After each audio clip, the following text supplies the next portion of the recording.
আমাদের নবী মুহাম্মদুর রাসূলুল্লাহ সাল্লাল্লাহু আলাইহি ওয়াসাল্লামের মর্যাদা, সম্মান, ইজ্জত কেমন ছিল, আর আমরা কেমন নিয়ামত পেয়েছিলাম, আজকে যে বিষয়টা আলোচনা করব নবীদের ইজ্জত সম্মান কোরআন হাদিসের দৃষ্টিতে। কোরআনের আয়াত ছাড়া, কোরআন ছাড়া একটা সম্মানের কথা আমি বলবো না, ইনশাআল্লাহ বলেন। কারণ নবীজির আলোচনা কোরআন ছাড়া করব কি?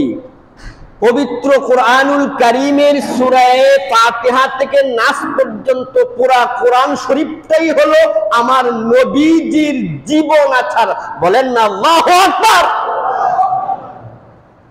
কেমনে?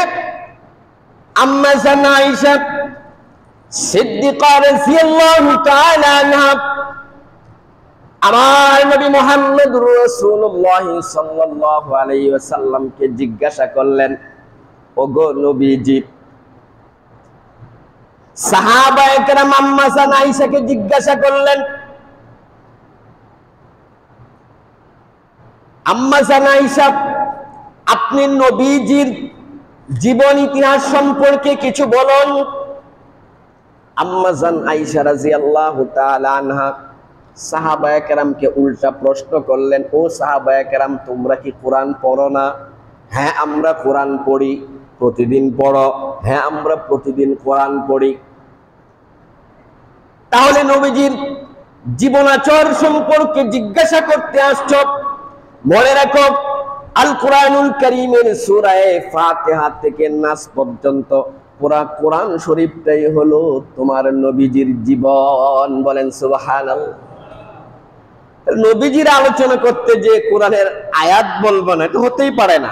আমার মুসলমান ভাইরা, যেই বিষয়টা বলছিলাম নবীজির ইজ্জত সম্মান নিয়ে সংক্ষিপ্ত কথা বলবো। তা আমরা কেমন নবী পেয়েছি এটা বুঝার জন্য একটা উদাহরণ দেই, ভালো করে বুঝবেন। আল্লাহ তাআলা আমাদেরকে অসংখ্য অগণিত নিয়ামত দিয়েছেন, এই কথা কি ঠিক? একটু কথা বলতে হবে। আল্লাহ তাআলা আমাকে আপনাকে প্রত্যেককেই অসংখ্য অগণিত নিয়ামত দিয়েছেন, এই কথা কি ঠিক? মাশাআল্লাহ। এই জবাব দিবেন। দেখেন, এগুলো বললে তো সময় শেষ হয়ে যাবে, আমি শুধু শুধু এদিকে যাচ্ছি না।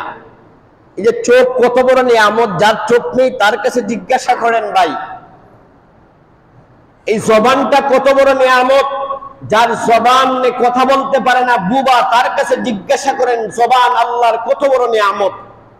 যার কানে শুনে না, তিনার কাছে জিজ্ঞাসা করেন কান কত বড় নিয়ামত। এক কথায় আল্লাহ তাআলা অসংখ্য অগণিত নিয়ামত দ্বারা আপনাকে আমাকে ভূষিত করেছেন এবং আমাদের চলার জন্য অসংখ্য নিয়ামত দিয়েছেন।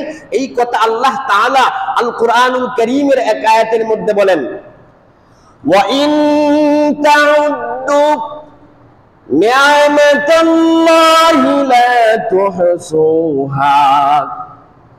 আল্লাহ সুবহানাহু ওয়া তাআলা কোরআনুল কারীমের এই আয়াতের মধ্যে ঘোষণা করেছেন, এ বান্দা, আমি তোমাকে এত পরিমাণ নিয়ামত দিয়েছি, যেই নিয়ামতের সংখ্যা সকাল থেকে সন্ধ্যা, সন্ধ্যা থেকে সকাল পর্যন্ত যদি গণনা করো, আমার দেওয়া নিয়ামত গণনা করে শেষ করতে পারবে না। বলেন সুবহানাল্লাহ। আবার ভাইরা, আমি আপনাদের কাছে জিজ্ঞাসা করতে চাই, আল্লাহ তাআলা এত নিয়ামত দেওয়ার পরে একটা নিয়ামতের চাইতে আরেকটা নিয়ামত কি দুর্বল? দুর্বল? প্রত্যেকটা নিয়ামতই গুরুত্বপূর্ণ, কিন্তু বুঝার বিষয় হচ্ছে আল্লাহ সুবহানাহু ওয়া তাআলা এই গুরুত্বপূর্ণ নিয়ামত আমাদেরকে দেওয়ার পরে কোরআন শরীফের কোথাও বলেন নাই, বান্দা তোমাকে তো আমি এই নিয়ামতটা দিয়েছি, খুব উপকার করেছি তোমাকে, এবং নিয়ামতটা আমাকে আপনাকে দেওয়ার পরে আল্লাহ তাআলা কুঠা দেন নাই, আনন্দ প্রকাশ করেন নাই। কিন্তু মুসলমান ইমানদার, আল্লাহ সুবহানাহু ওয়া তাআলা আপনাকে আমাকে এমন একটা নিয়ামত দিয়েছেন, যেই নিয়ামতটা দেওয়ার পরে আল্লাহ কুঠা দিচ্ছেন, আল্লাহ কেমন যেন আনন্দিত হচ্ছেন, দানকারী নিজেই কেমন যেন খুশি হচ্ছেন। সেই নিয়ামতটা কি জানেননি? সেই নিয়ামতটা সম্পর্কে আল্লাহ তাআলা কোরআনুল কারীমের মধ্যে বলেন, লাকাদ মান্নাল্লাহু আলাল মুমিনিনা ইয বা'আসা ফীহিম রাসূলা। আল্লাহ তাআলা অসংখ্য গণিত নিয়ামত দেওয়ার পরে নিজে খুশি হন নাই, বলেন নাই বান্দা তোমাকে এই নিয়ামতটা দিয়েছি, কিন্তু একটা নিয়ামত দেওয়ার পরে আল্লাহ তাআলা কুটা দিচ্ছেন, কেমন যেন আনন্দিত হচ্ছেন। সেই নিয়ামতটা হচ্ছে আমার আপনার মাঝে আমাকে আপনাকে বিশ্ব নবীর উম্মত বানিয়েছেন এবং আমাদের মাঝে তিনার পেয়ারা হাবিবকে পাঠিয়ে আল্লাহ তাআলা নিজেই খুশি হয়েছেন। বলেন সুবহানাল্লাহ। বিষয়টাকে বুঝতে পেরেছেন? অসংখ্য নিয়ামত দেওয়ার পরে আল্লাহ বলেন নাই বান্দা তোমাকে এইটা দিছি, এইটা দিছি, ওইটা দিছি, ওইটা দিছি, দেওয়ার পরে আল্লাহ তাআলা ওইরকম নিজে নিজে খুশি হন নাই। তবে একটা নিয়ামত এমন দিয়েছেন যে নিয়ামত হচ্ছে আমাদের নবী মুহাম্মদ সাল্লাল্লাহু আলাইহি সাল্লাম আমাদের মাঝে পাঠানোর পরে আল্লাহ কোরআনের আয়াতের মধ্যে ঘোষণা করতেছেন, লাকাদ মান্নাল্লাহু আলাল মুমিনিনা ইয বা'আসা ফীহিম রাসূলা। তোমাদের কাছে এই নিয়ামতটা দিয়ে আমি খুব খুশি হয়েছি। বলেন না সুবহানাল্লাহ। আজকে সেই নবীর আলোচনা করব, সেই নবীর ইজ্জত সম্মান নিয়ে আলোচনা করব। মুসলমান ইমানদার আল্লাহর নবী সাল্লাল্লাহু আলাইহি ওয়াসাল্লামের ইজ্জত সম্মান কেমন ছিল আমি আপনাদেরকে বোঝানোর জন্য শর্ট একটা উদাহরণ দিচ্ছি। ধরেন আমাদের সমাজের একজন গণ্যমান্য ব্যক্তির নাম আক্কাস আলী। নাম কি? এখন আপনি একটা দরকারে আক্কাস আলী ভাইয়ের কাছে গেলেন, যাওয়ার পরে দরজায় দাঁড়িয়ে ডাক দিলেন, এই আক্কাস মিয়া বাড়িতে আসো। ধরেন ব্যক্তিটা এলাকার কাউন্সিলর, নাম আক্কাস আলী। আপনি দরজায় দাঁড়ায় ডাক দিলেন, আক্কাস কি বাসায় আসো? আপনার প্রতি কি খুব আনন্দিত হবে? মনে মনে রাগ করবে, আপনি তার নাম ধরে ডাক দিয়েছেন। কিন্তু ভাই মনে রাখবেন, আক্কাস বলে ডাক না দিয়ে আপনি যদি বলেন কাউন্সিলর সাহেব বাসায় আসেননি, খুশি হবেনি? কথা কয় না? খুশি হবেনি? নাম ধরে ডাকারছে তার উপাধি নিয়ে ডাক দিলে খুশি হবেনি? খুশি হবে। এটা তার গর্বের বিষয়, আনন্দের বিষয়, এটা তার একটা সম্মান, এটা তার ইজ্জত। যখন আমি বলবো কাউন্সিলর সাহেব, অথবা যদি বলি নেতা বাসায় আসেননি, নামটা না ধরে ডাক দিয়ে যদি বলি নেতা আপনি বাসায় আসেননি, নেতা আমার এটার দরকার ওইটার দরকার, খুব খুশি হবে, বেজার হবে না, কষ্ট পাবে না। কিন্তু ওই নেতার নাম যদি আক্কাস আলী বলে ডাক দেয়, সে একটু মনক্ষুণ্ণ হবে যে আমার সম্মানটা সে বুঝলো না। বাস্তবে তাকে কিন্তু সম্মান দেওয়া হলো না যদি নাম ধরে ডাক দেই। দুনিয়ার একটা মানুষকে নাম ধরে ডাক দিলে যদি তার ইজ্জত সম্মানের হানি হয়, আমার নবীকে নাম ধরে ডাক দিলে সম্মান ইজ্জত বাড়বে না কমবে? কমবে। এই জন্য আমার আল্লাহ রাব্বুল আলামিন আমার আপনার নবীকে যখনই ডাক দিয়েছেন তখন নাম ধরে ডাক দেন নাই, বরং অন্যান্য নবীদেরকে যখন কুরআনুল কারীমের মধ্যে ডাক দেওয়ার প্রয়োজন হয়েছে ডাক দিয়েছেন আদম নবীকে এ আদম, এইভাবে ইয়া আদম। নূহ নবীকে ডাক দেওয়ার প্রয়োজন হয়েছে, ডাক দিয়েছেন ইয়া নূহ।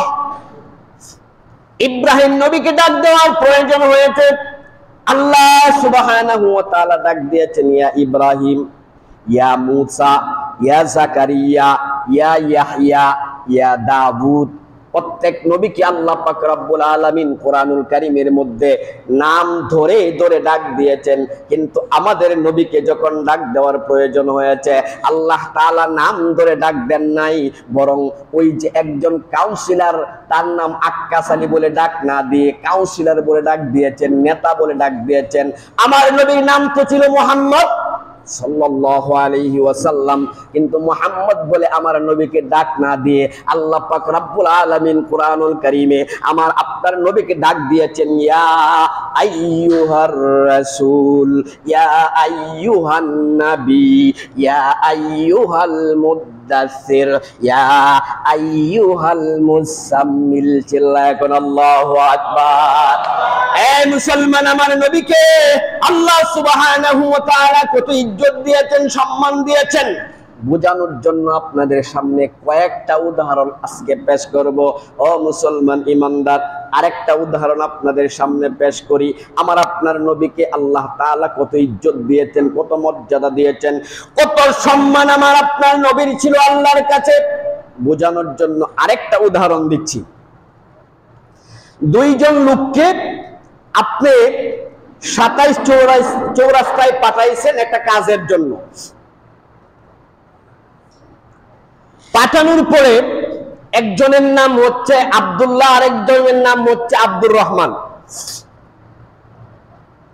আপনি পাঠাইছেন এই এলাকা থেকে দুইজন লোক, 27 চৌরাস্তা, উদাহরণ বুঝবেন। তো আপনি পাঠানোর পরে যার কাছে পাঠাইছেন, যাওয়ার সাথে সাথে আব্দুর রহমান রে এটা গালি দিল। যে কাজে যার কাছে পাঠাইছেন কাজ তো করে দিলই না, বরঞ্চ আব্দুর রহমান রে কি করলো? কথা বুঝেন নাই মনে হয়, কথা আসেন না কেন? কি করলো? এই কথাটা বলতে পারেন না কেন? বাস আব্দুর রহমান আইসা আপনার কাছে বলল, স্যার আপনি যে 27 আমাকে পাঠাইছিলেন, আমাকে তো গালি দিছে। আপনি কিছুই বললেন না। এরপরে আব্দুল্লাহকেও গালি দিছে। আব্দুল্লাহ 27 থেকে ফিরে এসে আপনাকে বলল, স্যার আপনি যে 27 আমাকে যার কাছে পাঠাইছিলেন সে তো আমাকে গালি দিল।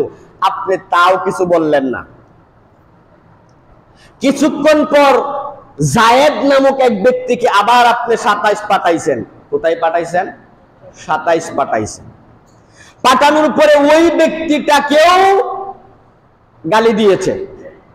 ওই ব্যক্তিটা যখন আইসা আপনাকে বলল, স্যার জায়েদ, সর্বশেষ ব্যক্তিকে জায়েদ এসে যখন আপনাকে বলল, স্যার আমার যে কাজে আপনি পাঠাইছিলেন ওই ব্যক্তিটা তো আমাকে গালি দিছে। এটা শোনার সাথে সাথে আপনি চেতে গেলেন, থেকে বললেন, ও তোমাকে গালি দিছে? ওর কত বড় সাহস! কি বলে গালি দিছে? স্যার আমাকে তো বলছে আমি বেয়াদব। আপনি বললেন কি, আজ তুমি বেয়াদব না, যে গালি দিছে ও বেয়াদব, ওর 14 গোষ্ঠী বেয়াদব। এই জবাবটা আপনি এখানে বইসা কি করলেন? দিলেন। পাঠাইছেন কয়জন? প্রথম দুইজনকে গালি দিছে, আপনি কিছু বলছেন। 3 নাম্বার জন জায়েদকে যখন গালি দিয়েছে তখন আপনার শরীরে লেগেছে। তার মানে কি, এই 3 জনের মধ্যে আপনি কাকে বেশি সম্মান করেন আর মোহাব্বত করেন? বলেন তো দেখি, জোরে বলেন, আবার বলেন। জায়েদকে, মানে 3 নাম্বার ব্যক্তিকে আপনি মোহাব্বত করেন। দুইজনকে গালি দিছে, আপনার শরীরে লাগছে না, কিন্তু জায়েদকে যখন পাঠাইছেন আপনার মোহাব্বতের ব্যক্তিকে, ওকে যখন গালি দিছে আপনার শরীরে লেগে গেছে, তখন সাথে সাথে আপনি একসার শুরু করে দিয়েছেন, কথা বলতে আরম্ভ করে দিয়েছেন। ঠিক এই উদাহরণটা যদি আপনি বুঝে থাকেন, এবার আসুন কুরআনুল কারীমের দিকে লক্ষ্য করি। আল্লাহ পাক রব্বুল আলামিন মানব জাতির হেদায়েতের জন্য যুগে যুগে নবী রাসূল পাঠিয়েছেন। এই নবী রাসূলগণ দুনিয়ার মানুষদেরকে দাওয়াত দিয়েছেন। এক এক নবী এক এক কালিমার দাওয়াত দিয়েছেন। শুধুমাত্র নামটা অ্যাড করেছেন, লা ইলাহা ইল্লাল্লাহ দাওয়াতই দিয়েছেন। এই নবীগণ যখন মানুষদের কাছে দাওয়াত দিচ্ছিলেন, নবীগণকে ওই মানুষগুলো অনেক সময় উপহাস করছে। কি উপহাস করছে? এক নবী গেছে দাওয়াত দেওয়ার জন্য, মানুষ বলছে তুমি তো গুমরা, তুমি পথভ্রষ্ট। তখন ওই নবী তাদের কথার জবাব দিয়েছেন নিজেই, বলছেন, ইয়া কাওমি লাইসা বি দালালা, হে আমার উম্মতেরা আমি পথভ্রষ্ট নয়, আমি গুমরা নয়। আরেক নবী গিয়েছেন দাওয়াত দেওয়ার জন্য, দাওয়াত দিচ্ছেন মানুষদেরকে, তখন নবীকে বলছে তুমি তো বোকা, তুমি দাওয়াত দিতে আসছো, নবী জবাব দিয়েছেন, ইয়া কওমি লাইসা বি সাফাহা, হে আমার উম্মতেরা, আমি কিন্তু বোকা নয়, আমি আল্লাহর পক্ষ থেকে প্রেরিত রাসূল। নবীগণ যে এরকম ভাবে দাওয়াত দেওয়ার জন্য নবীদেরকে পাঠাইছেন, আমার আপনার নবীকেও কিন্তু সর্বশেষ আল্লাহ তাআলা মানব জাতির হেদায়েতের জন্য পাঠাইছেন। বুঝার চেষ্টা করুন, অন্য নবীদেরকে কাফের মুশরিকরা গালি দিয়েছে, আল্লাহ তাআলা কিছু বলেন নাই। আমার নবীও যখন দুনিয়াতে আসলেন, নবী যখন দাওয়াতের কাজ করতেছেন, দাওয়াতের কাজ করা অবস্থায় এক ব্যক্তি বলে ফেললো আমার নবীকে, আপনি তো পাগল। নাউজুবিল্লাহ কইতেন না, আরে জোরে কর না, নাউজুবিল্লাহ। অন্য নবীদেরকেও গালি দিয়েছে, লা ইলাহা ইল্লাল্লাহ দাওয়াত দেওয়ার কারণে। আমার নবীকেও যখন ওই রকম ভাবে গালি দিয়েছে মানুষেরা, অন্য নবীদেরকে গালি দেওয়ার সময় আল্লাহ কিচ্ছু বলেন নাই, কোনো কথাও বলেন নাই।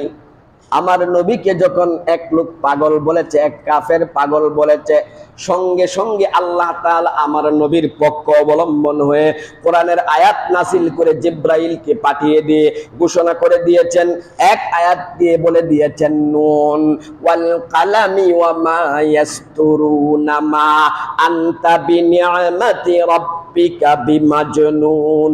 আল্লাহ তাআলা ঘোষণা করে দিয়েছেন, আমার মাহবুবকে যে পাগল বলেছে তাকে বলে দাও, আমার মাহবুব আমার নবী পাগল না, আমার পক্ষ থেকে প্রেরিত রাসূল। উদাহরণটাকে আপনারা বুঝতে পেরেছেন? অন্য নবীরা যখন দাওয়াত দিয়েছে, বিভিন্ন ভাষায় গালি দিয়েছে, আল্লাহ কথা বলেন নাই। আমার নবীও যখন দাওয়াত দিতে গেছেন, যখন আমার নবীকে গালি দিয়েছেন, আল্লাহ তাআলা শুনে লেগে গেছে, আল্লাহ তাআলার একদম রাগান্বিত হয়ে গেছে, সাথে সাথে আল্লাহ তাআলা জবাব দিয়ে দিয়েছে। তো আমার নবীর ইজ্জত মর্যাদা সম্মান কতখানি ছিল? আল্লাহু আকবার বলেন না। আহা।